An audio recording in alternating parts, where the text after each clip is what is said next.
Hello everyone, this is The Station, a podcast series coming to you from the Charles Darwin Research Station, where we will dive into stories of science and wonders from the Galápagos Islands.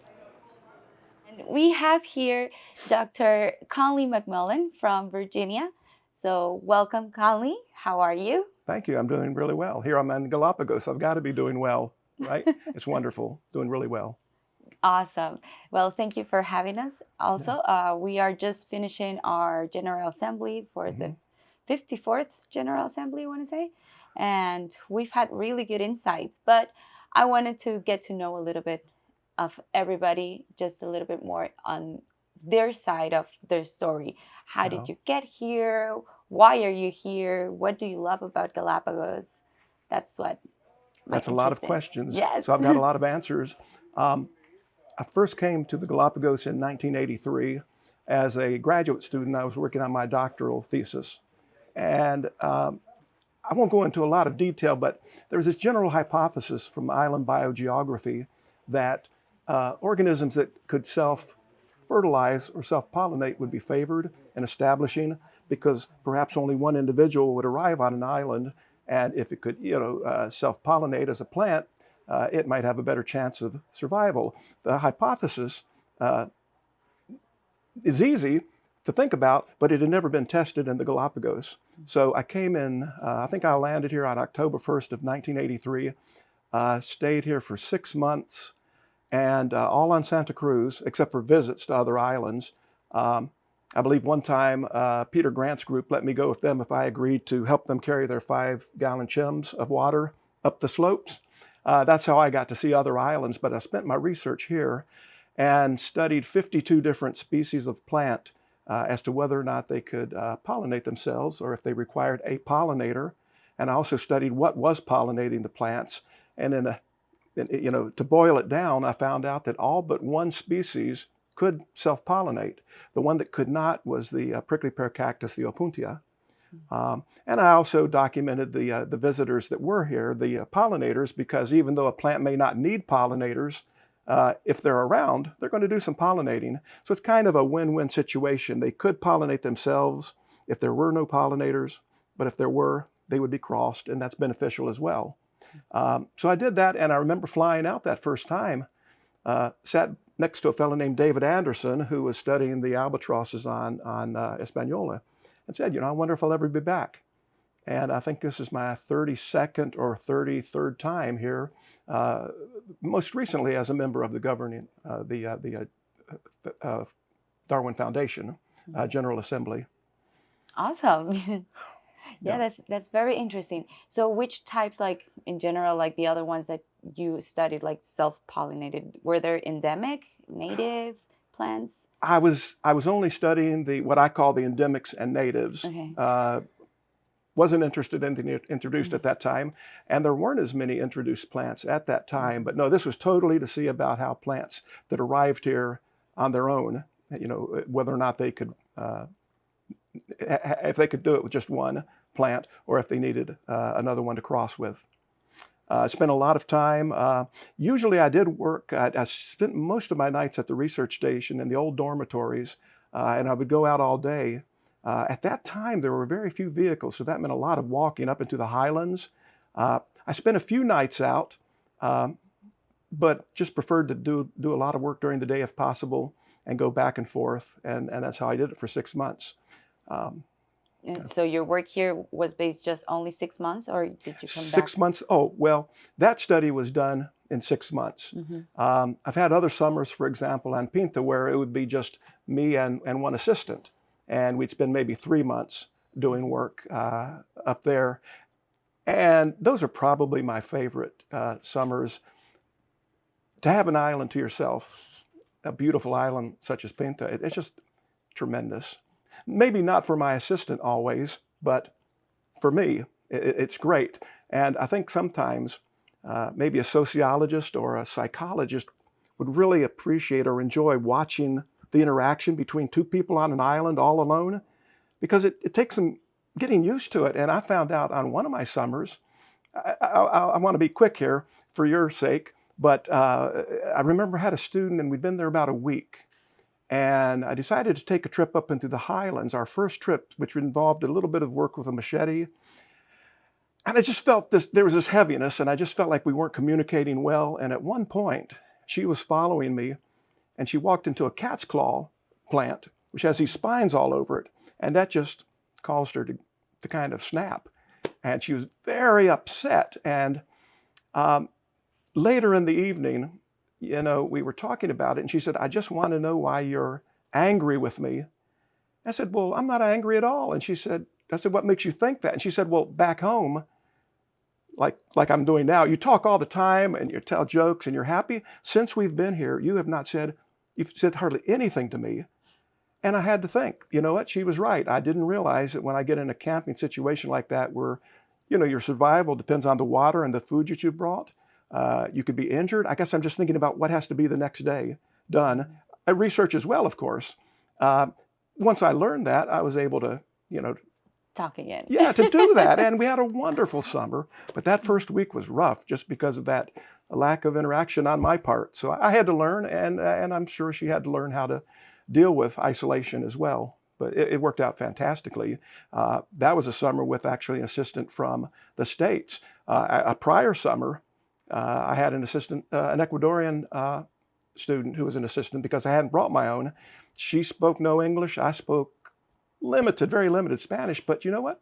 3 months together, you learn, you can communicate, and she was wonderful as well. In fact, I found that, I hope nobody back in the States hears this, but probably my Ecuadorian assistants have been better. I think they appreciate more the opportunity that they have. They're such hard workers and fun. And so I've had kind of a taste of both types of assistants. That's great. That's awesome. I cannot imagine the interaction between no language. The language barrier is very hard. Well, we didn't delve into any deep philosophical discussions, but sure, we could communicate. And I was thinking about that earlier today. We must have, because she was doing a lot of the research and she did it well. She knew what needed to be done. So it was great. Yeah. That's insane. That's crazy. And so for how long did you do this type of expeditions, like go back and forth with students? Well, I've been doing them off and on since 1983. So I mentioned summers on Pinta when it's just the two of us. Maybe about 10 years ago, I was fortunate enough to join a group from Spain, Portugal, Denmark, Ecuador, and me. And we were all studying what are referred to as pollination networks on different islands, basically seeing what are these networks that are going on between not just one plant and one type of insect, but everything, So you would study many different plants at the same time and seeing what are all the things coming to visit those. And the diagrams that you get when you publish this are kind of insane looking, but you've got little lines going from each plant to every single pollinator that there might be. But it gives you a larger picture than just studying maybe one plant and what pollinates it. See, I did do, after this was actually part of my summers on Pinta, I decided to study what's going on at night, because in general, this is a generalization, there's more insect activity in the dark, in arid, dry places. So I wanted to see, is more pollination going on at night? So actually, we would stay up a lot of times at night on Pinta, all night long, watching it doesn't sound exciting, but watching the plants to see if anything visited it. And in truth, what we found out was there is more activity at night by insects, but not by things that can effectively pollinate the flowers. What's out during the day, the bees, the butterflies, the diurnal moths, they're doing most of the pollinating anyways. So even though there may be less activity relative to the night, it's more effective. And so that's something I studied. I think it was 4 species specifically about that. You may know, Clerodendrum, Ternifordia. What else did I do? Cordialutea, Muyuyo. I did a summer's research on that. And I'm sure there was lava morning glory. I'm not sure if you know the lava morning glory. Ipomea habeliana, beautiful morning glory that flowers at night. It has these large white flowers. Do I sound like I get excited about the plants? It sounds amazing. I love it. And I think back on how and it should be this way. People come to the Galapagos to see these wonderful animals, but the plants are just as exciting in what's going on. They don't move around as much. They're even slower than the tortoises. But gosh, it's been a fantastic career that I've had to be able to teach, which I love teaching to my students, but to be able to do research in the Galapagos has just been a dream come true. Yeah.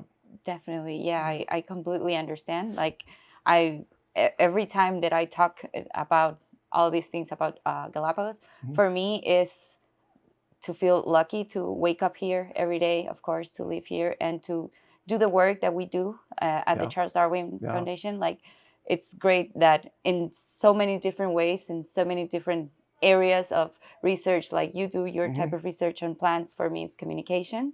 I do completely all social media, and it's our way of helping out. For me, it's communicating and doing this, like actually talking to our viewers, talking to all our listeners, and helping people understand the importance of this Galapagos. has been needed for so long, because when I first came, there was very little. There was an effort towards educating the locals with regard to the schools and about conservation and the necessity of saving this. And if this is lost, there's no reason to be here, really.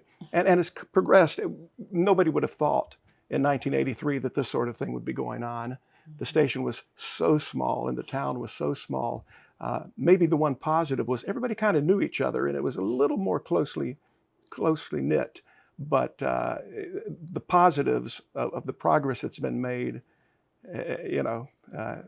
makes you a little bit jealous, because it used to be just ours, but now the whole world has more access to the Galapagos. And so, which is what makes our job more important, because we need to teach the world that comes to visit us, and we love to have them here, is to also take care of what we have here, because it's their home more than ours. It's crazy. For me, like on my childhood, so my family's from San Cristobal Island, and it was crazy because I grew up all the time saying hi to everybody, even if I didn't know them, because if not, they would get mad.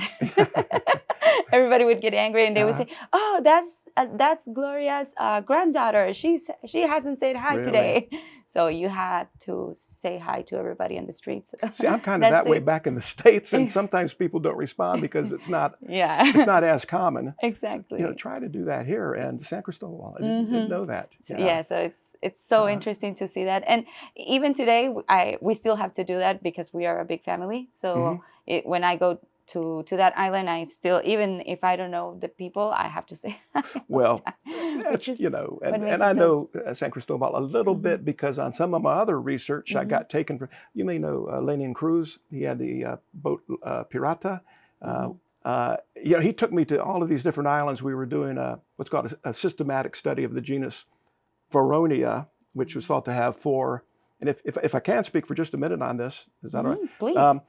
There was this group of plants, you may have heard of Cordia. Now, Cordia lutea is Muyuyo, but there were these others in the same genus that had little white flowers. The problem was nobody knew how to identify one species from the other.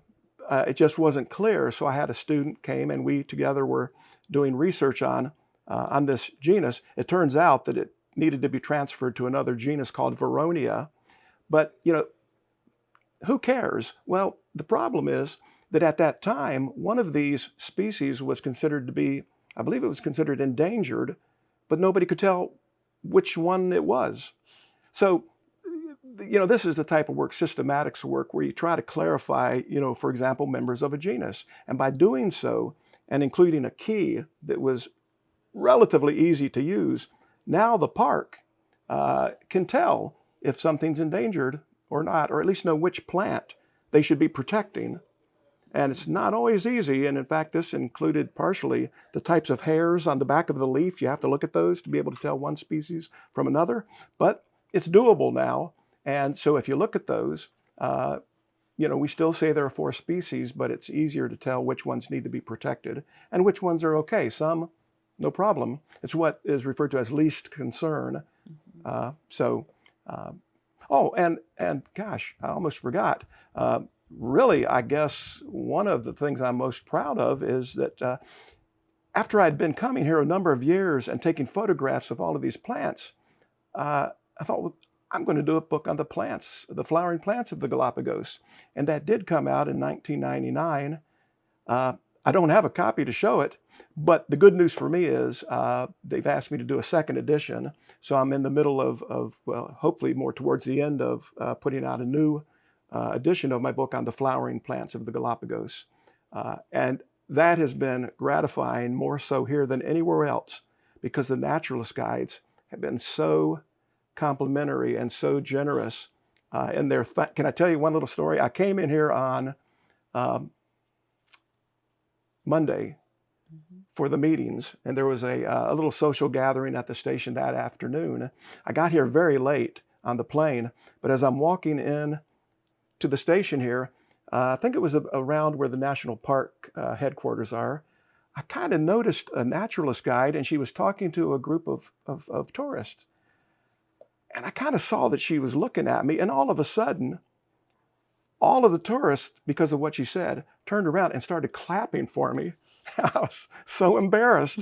And she says, "Oh, yes, this is the famous author of the flowering plants of the Galapagos." And I said, Oh my God. you're really, but I liked it, but you're really embarrassing me that you're doing this. And I'm sure the tourists are thinking, so what? But it was nice of her to do that. That was very flattering. It was. It made my day. So this book, like the one that is coming next, is Yeah. gonna have like an updated version, of course, of Yes. the one before it. Yeah. Do you show like the endangered states of each plant? All Yes. so that's what it shows. For each one I include, of course, scientific name, then common names that some of the tourists might know that might not be used here, but I try to concentrate on the common names here in Galapagos because that's what's going to make sense to people who live here and the guides. And then I do talk about, whether endemic or native or introduced. If they are native, where else are they found in the world? Their status is if they're endangered or threatened, endangered. The IUCN, International Union of Conservation of Nature, have all these different categories that each one is placed in. What you like to see is least concern, which means they're okay. But yeah, since this book was done in 1999, the internet, there's so much now to pull from that it's almost more difficult because you have to decide what not to include. But all of these will have many new plants that I didn't have in the first edition. And the photos in the original edition were scanned professionally from 35 millimeter slides, which meant that every picture was the entire slide, which isn't always good because you may be wanting to focus in on a flower, but you got the whole surroundings. This time I'm scanning the slide so I can crop and bring the picture in much closer. So I think it'll be much more user-friendly, and people will be able to say, "Oh yeah, that's what this is." So that's been very gratifying to be able to kind of bring the plants to more people. That is amazing. Yeah, That is yeah. great work. Well, thank you. Definitely, that's gonna help us a lot. Well, growing up, you hear all about, at least if you're in science, about the Galapagos. And I'm thinking, I didn't think I was going to be any big part of this. And maybe I'm still not. Everything's relative. But to do this, to try to make the plants, and you've got your own people here. I shouldn't forget to say that, Patty Jaramillo, Heinke Jaeger, these have helped me over the years. Tremendous help from the station, botanists, the scientists in general, but the botanists in particular have helped me so much, and I can't thank them enough. There's no way to do that, really. Yeah, they definitely do a great work. Heinke and Patty, they work a lot. They are always on the field, and they like to be involved a lot with their teams as well. And they have really great teams. I am very happy with them as well. They've probably received too many emails from me asking questions, but they're always happy to do that, and that's fun. So that's what I'm, in addition to the meeting this week, is maybe taking a day now to go to the herbarium. I've heard that it's a little cramped because of the new building being erected, but that's okay. And check a few last minute things for my book, as far as distribution, what islands are things found on, and you can do that with these herbarium specimens that have been collected over the years. So it's not totally fun, but it's, not totally meeting with people at the foundation meeting, but also doing a little bit of research as well. Yeah, taking your And time there's for that as well. always time to visit other places. I went to Tortuga Bay yesterday. Never seen the trail so green. So you all must Right? have had a lot of rain this year, or We did. yeah, And well, I think they are cutting the grass that is growing inside the hmm trail a lot, yeah, but like I think they have to do it at least once a week, because every other week that I yeah, go, there's half a trail yeah. There are because certain there's so plants that much. are just They're taking growing. over now, Mm-hmm. but uh, but they'll die back during the dry season. When I talk about these, they're not what we would call invasives, Mm-hmm. but they're introduced plants, and they're just really taking advantage of this water while they have it. Not that they know that, but yeah, Yeah. yeah, It is. Yeah, it is happening, definitely. But yeah, that trail is very yeah, beautiful. I really like to go to Tortuga. yeah. And have you gone lately to the highlands? Not since last year. Okay. Last year in June, went up to the top of El Puntudo Hmm. again. Yeah. Do you see like any difference also like in the growth of the native species? Have you seen like beforehand on, can you tell mainly like all this monitoring that we have been working on? How is it? Oh Do you see well, for certain, changes?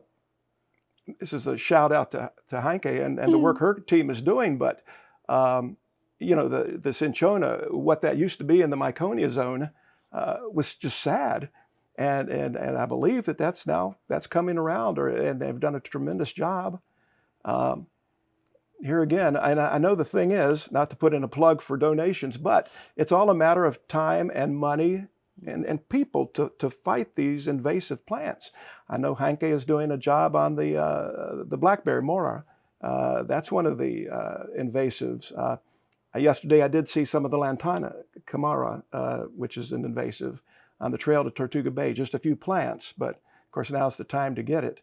But a lot of what I saw were natives and endemics. But because of the rains, they're growing wonderful. Also, when I flew into Baltra on Monday, I knew right away. I have never seen it quite that combination of colors, and I don't know how to really explain it. But there's something was different.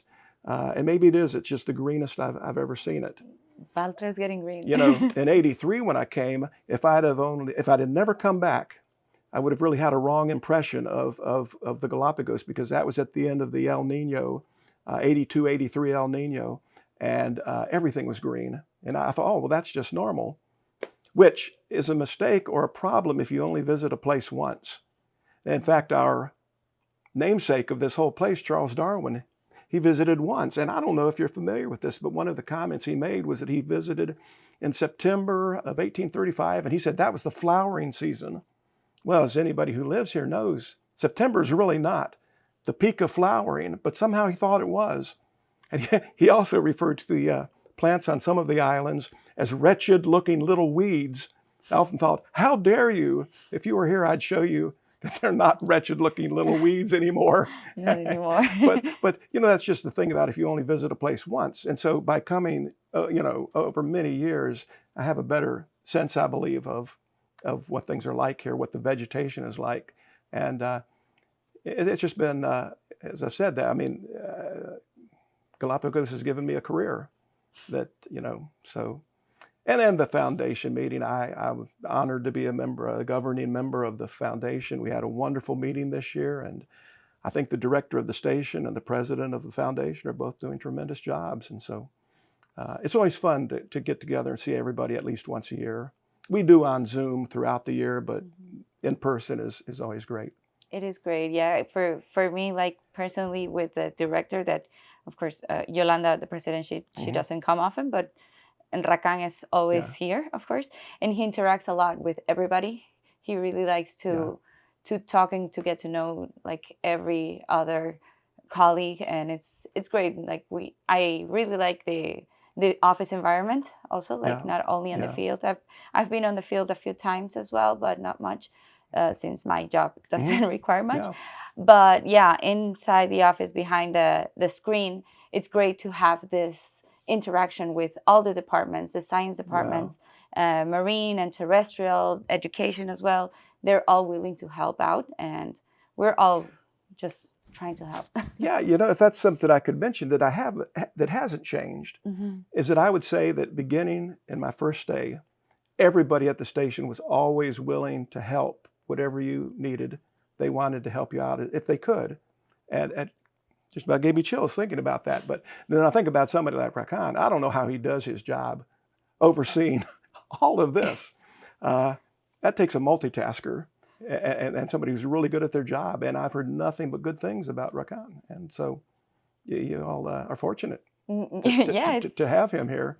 But yeah, I just get this big grin on my face because it's been a wonderful 40 some years now that I've been able to come down here, and I've never added up, the total amount of time. It's like 6 months there, 3 months there, 3 months there, and so on. But I feel like from all of that time, I still just have a little bit of a look into what the islands are like. I've visited probably every island except for Darwin and Wolf, but still, there's so much more to learn. People will tell me, well, you go to the Galapagos, why? Everything's known about the Galapagos. I said, oh, no.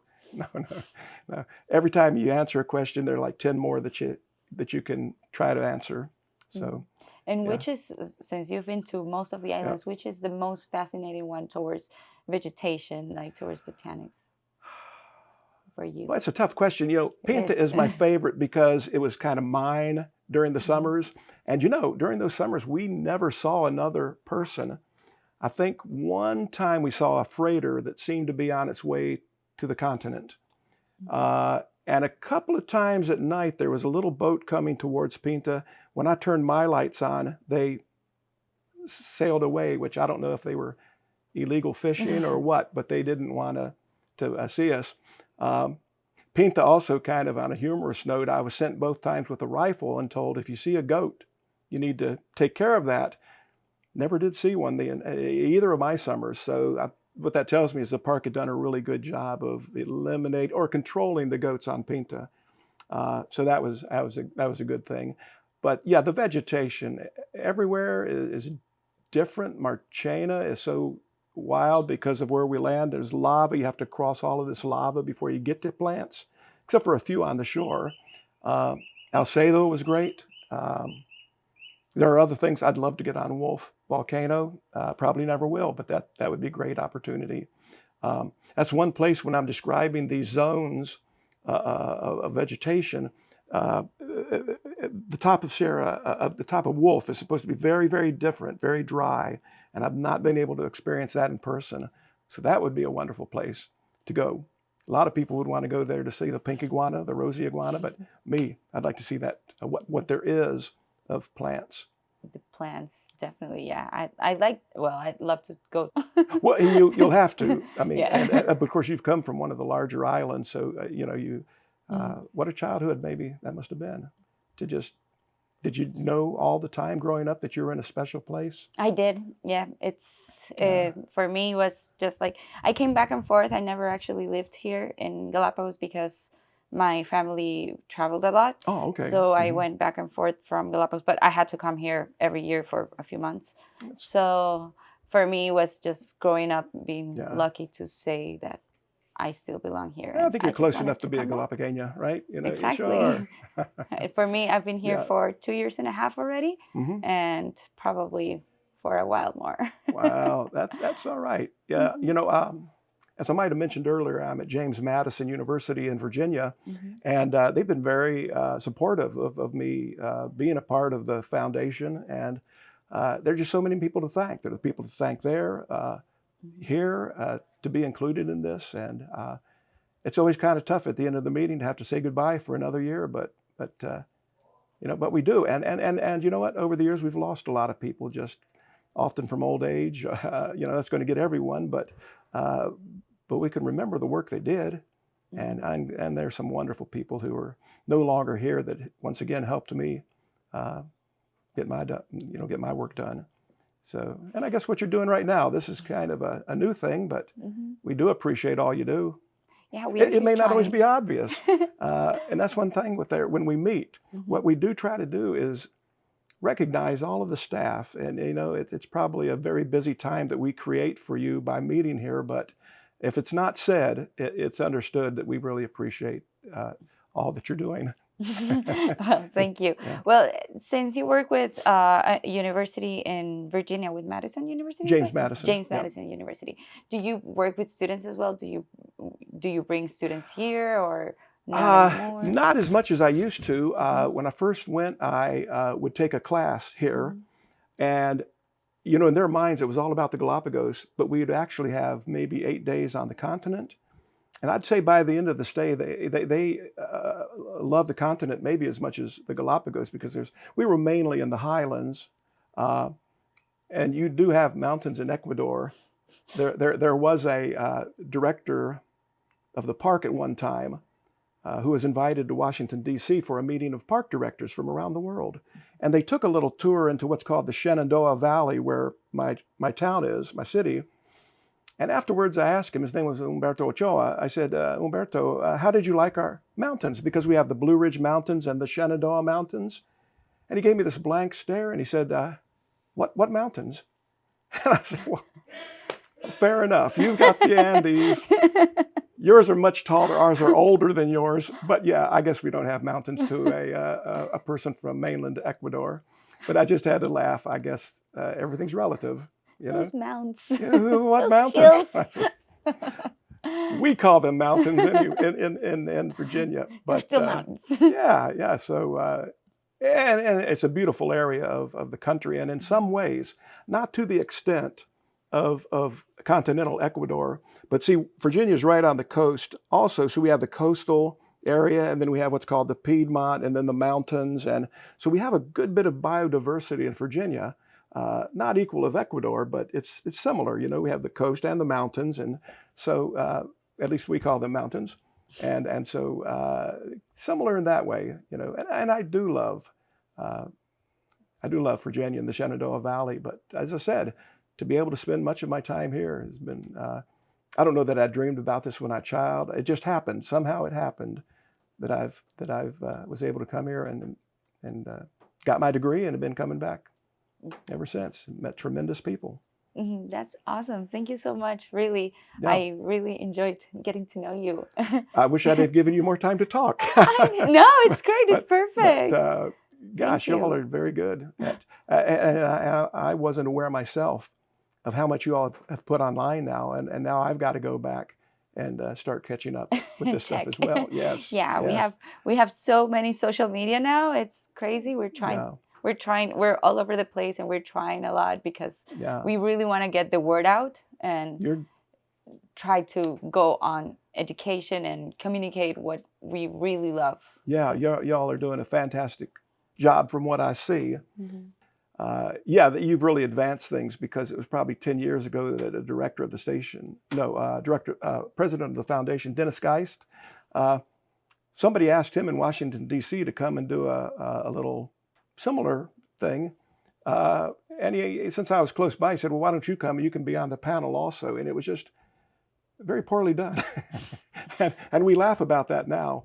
But this will be, or looks so much more professional than what we did back then. So that's fun. But that's great. We're trying, and you tried as well 10 years ago.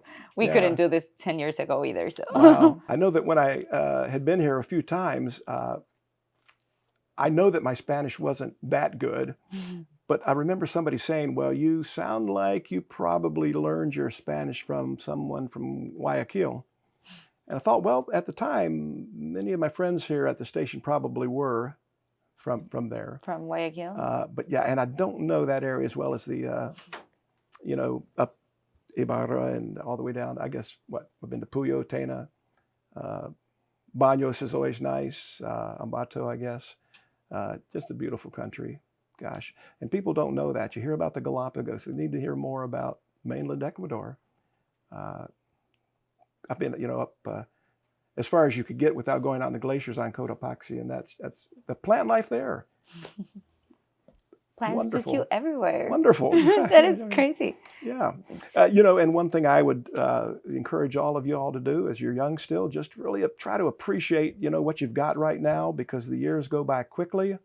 And, I was you guys at one time. Nobody believes that, but yeah, I was young too. That And my first time here, I thought I was king of the island, man. I would go anywhere I wanted to, and everybody said hi. And the only problem I got once was during Carnival, and I think somebody wanted to throw water on me, and I said, "Oh, please don't! I got my camera equipment here." So I won't tell you how that turned out, but no, it was fun. It was always fun, and gosh, there was a guy at the governing the meeting this week who was the director back then, Gunter Reck, and to see these people still coming around is awesome. Thank you so much again. Sure, thank you. Well,